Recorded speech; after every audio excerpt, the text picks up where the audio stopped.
Hi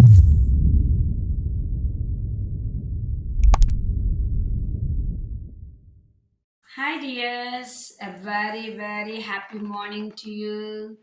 Today we are going to discuss. Let us discuss how do we remove exam fear. Do you have exam fear, Nana? మీకు ఎవరికైనా exam fear ఉందా అమ్మా? చూడండి, how do we remove exam fear. Exam fear ఏంటి? Exam fear ఇది మనకి ఒక్క వీడియోలో కంప్లీట్ అవ్వదు నాన్న. నియర్లీ 3 to 4 వీడియోస్ ఉంటాయి దీనికి. పార్ట్ 1, పార్ట్ 2, పార్ట్ 3, పార్ట్ 4 అని కూడా ఉంటుంది.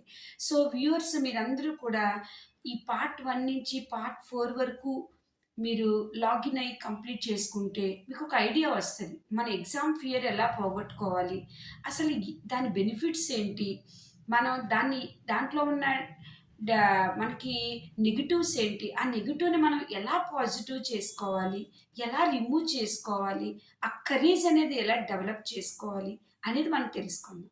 Let's go to part 1 of Exam Fear series. This episode will help you understand exam fear and help you alleviate stress around it. Part 1. ఈ part 1లో ఏంటి మనకి? How do we remove exam fear. ఈ exam fear ఏంటి? అసలు exam fear ఏంటంటే ఫేవరా అండి? Favour కాదండి బాబు, ఫియర్. చాలా మంది అనుకుంటారు ఏంటి ఫియరా? ఫియర్ ఏంటి? ఫీవరా? Exam fear or exam fever. చాలా మందికి ఫియర్తో ఎగ్జామ్ ఫీవర్ వస్తుంది.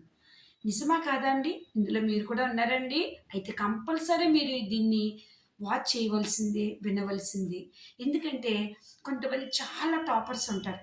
ఎంత టాపర్స్ అంటే మార్నింగ్ టు నైట్ మనం ఏది అడిగినా సరే అనర్గళంగా టకటకటకగా చెప్పేస్తూ ఉంటారు ఆన్సర్. స్పాంటేనియస్గా ఆన్సర్స్ ఇచ్చేస్తూ ఉంటారు. మల్టిపుల్ టాలెంట్ ఉంటుంది వాళ్ళ దగ్గర. కానీ ఎగ్జామ్ దగ్గరికి వచ్చేటప్పటికండి అసలు ఎగ్జామ్ దగ్గరికి వచ్చేసరికి ఒక రకమైన ఫియర్ వచ్చేస్తుంది వాళ్ళకి, భయం అనమాట. అది మనకి సైకలాజికల్గా డిఫెక్ట్, మనకి మనం ఆలోచించుకుని బ్రెయిన్లో పెట్టుకునేది అనమాట. అది తెలియక ఆ ఎగ్జామ్ ఫియర్తో అసలు ఆ ఎగ్జామ్కి వెళ్ళేది ముందర నుంచి కూడా ఒక 1 వీక్ ఉందనగా, ఒక 10 days ఉందనగా, ఈ ఒక రకమైన బాడీలో తెలియని నెగిటివ్ వైబ్రేషన్స్ అనమాట.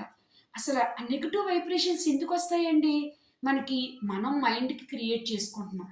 ఏమని క్రియేట్ చేసుకున్నాం? అయ్య బాబు ఎగ్జామ్స్ వచ్చేస్తున్నాయి, అమ్మో నాకు ఎగ్జామ్ అంటేనే భయం, అమ్మో ఎగ్జామ్స్ వస్తేనే నా మైండ్ సరిగ్గా ఉండదు, ఎగ్జామ్స్ వస్తే నాకు ఏదో ఒకటి వచ్చేస్తుంది అంటే నువ్వే నీ మైండ్కి మొదటి నుంచి ఇంజెక్ట్ చేసుకుంటున్నావు అనమాట.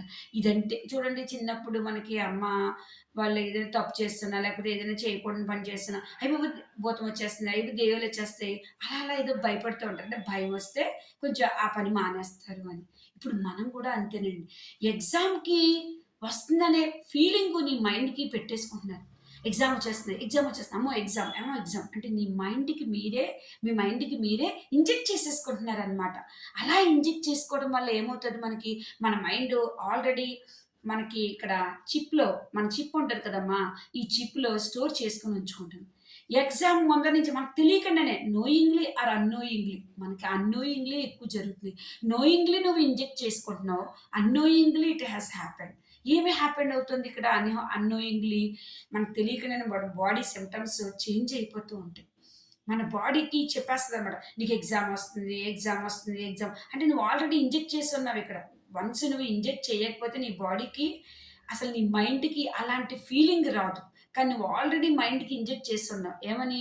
ఎగ్జామ్ వచ్చేస్తుంది, అమ్మో నాకు ఎగ్జామ్స్ ఎగ్జామ్స్ అని. అంతే, అప్పటి నుంచి కొలాప్స్ అండి. ఇంక మనకి ఏమవుతుంది కొలాప్స్? మన బాడీ మన కంట్రోల్‌లో ఉండదు. మన మైండ్‌కి చేసుకుందామన్నా already mind filled with fear. What kind of fear? Exam fear. నువ్వు ఆల్రెడీ ఇంజెక్ట్ చేస్తున్నావు. సో ఎప్పుడైతే నువ్వు ఇక్కడ ఇంజెక్ట్ చేస్తున్నావో నీ బాడీ కూడా నీ కంట్రోల్‌లోకి రాదు. నీ మైండ్‌తో నువ్వు ఎంత పోరాడదామన్నా అసలు మైండ్ ఆల్రెడీ ఫిలప్ అయిపోయి ఉంది. ఆ ఫిలప్ అయిపోయి ఉండడం వల్ల బాడీ మన కంట్రోల్‌లోకి రాదండి.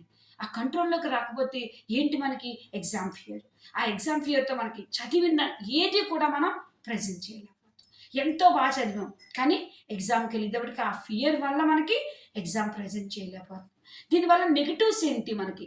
ఏ టైప్ ఆఫ్ నెగిటివ్స్ జరుగుతున్నాయి మనకి దీనివల్ల?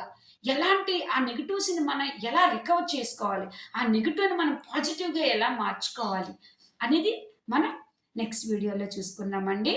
Until then, goodbye, children. Do subscribe and support my channel.